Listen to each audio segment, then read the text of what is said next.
3분 정보입니다. 뵙게 되어 반갑습니다. 현재 소득 하위 70% 이하에 해당되시는 분들이 기초연금을 받고 계십니다.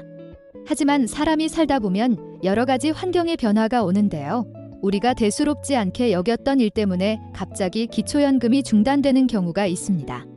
이러한 사실을 미리 알고 있었다면 하는 아쉬움을 갖고 계신 분들이 많습니다.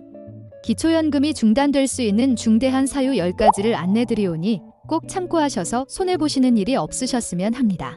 그럼 시작하겠습니다.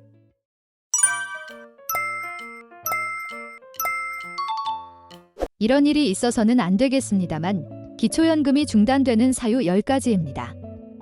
기초연금이 갑자기 중단되는 사유 첫 번째는 고급 자동차입니다. 고급 자동차는 배기량 3000cc 이상이거나 또는 차량가액 4천만 원 이상의 차량을 말합니다. 기초연금을 받으시다가 이러한 차량을 보유하게 되신다면 다른 것은 볼 것도 없이 기초연금이 중단됩니다. 특히 주의하실 점은 고급 자동차를 자녀와 공동 명의로 할 경우에도 적용된다는 점 꼭 유의하셔야 합니다. 단, 10년이 넘은 차량이나 생업용 자동차는 일반 차량으로 계산되어 산정하게 됩니다. 그리고 장애인 및 국가유공자 소유 차량은 한 대에 한해 재산 산정에서 제외합니다. 전기차의 경우는 배기량이 없으므로 차량 가액만 산정하게 되고 리스 차량은 고급 자동차에 해당되지 않습니다. 두 번째는 고급 회원권입니다. 골프, 콘도, 승마, 요트 회원권 및 고급 체육시설 회원권을 소유하시면 이 자체만으로 기초연금 수급에서 탈락됩니다. 세 번째는 명의대여입니다. 자녀에게 사업자 명의를 빌려주거나 통장 명의를 빌려주는 경우 또 자녀와 공동 명의로 고급 자동차를 구입하거나 자녀와 임대차 계약을 체결하는 경우입니다. 이러한 경우 전부 부모의 재산으로 인정될 수 있으니 주의하셔야 합니다. 네 번째는 소득의 증가입니다. 근로소득이 증가했거나 이자소득, 임대소득, 사업소득, 연금소득, 근로소득 증가 시 기초연금 수급 중단 사유가 될 수 있습니다.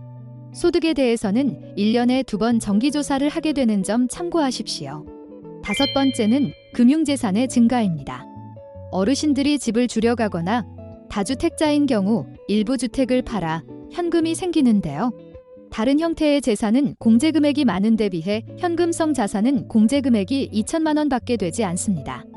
따라서 일반 재산에서 금융재산으로 성격이 변경될 경우 소득 인정액이 급격히 늘어나게 되어 기초연금 수급이 어려워질 수 있습니다. 여섯 번째는 일반 재산의 증가입니다. 전년도 3월에 발표한 공시지가 가격이 다음 연도 4월에 기초연금에 반영됩니다.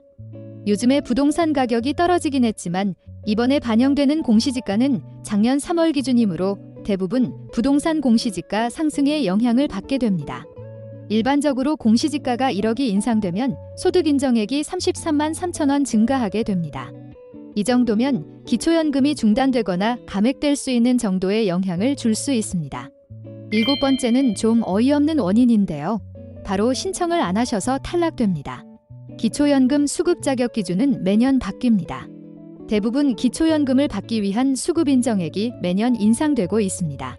작년에 기초연금을 신청했다가 탈락했으니 금년에도 안 된다고 생각하고 신청조차 안 하시는 분들도 계십니다. 이와 같은 기초연금 미신청자가 2022년 기준 20만 명이 넘는다고 합니다. 이분들은 본인들이 기초연금 수급 대상이 되는 것을 모르고 계신다고 하니 정말 안타까운 일입니다. 기초연금은 신청하지 않으면 정부에서 알아서 챙겨주지 않습니다. 본인이 꼭 신청하셔야 합니다.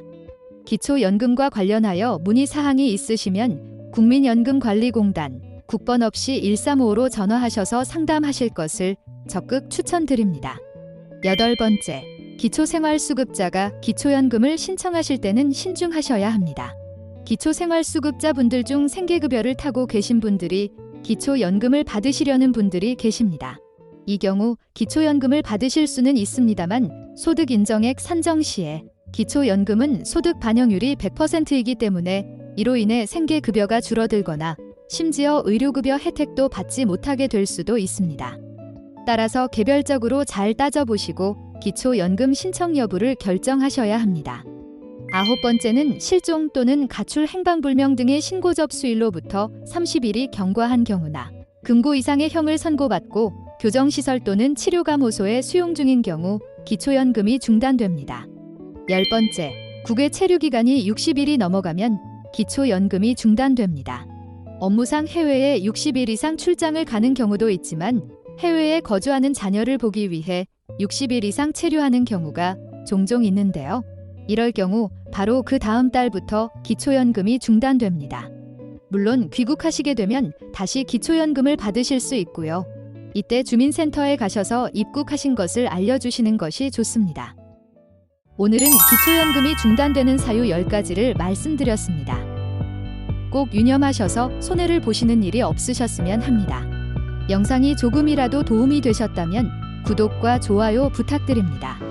그러면 도움되는 영상으로 다시 또 찾아뵙겠습니다. 감사합니다.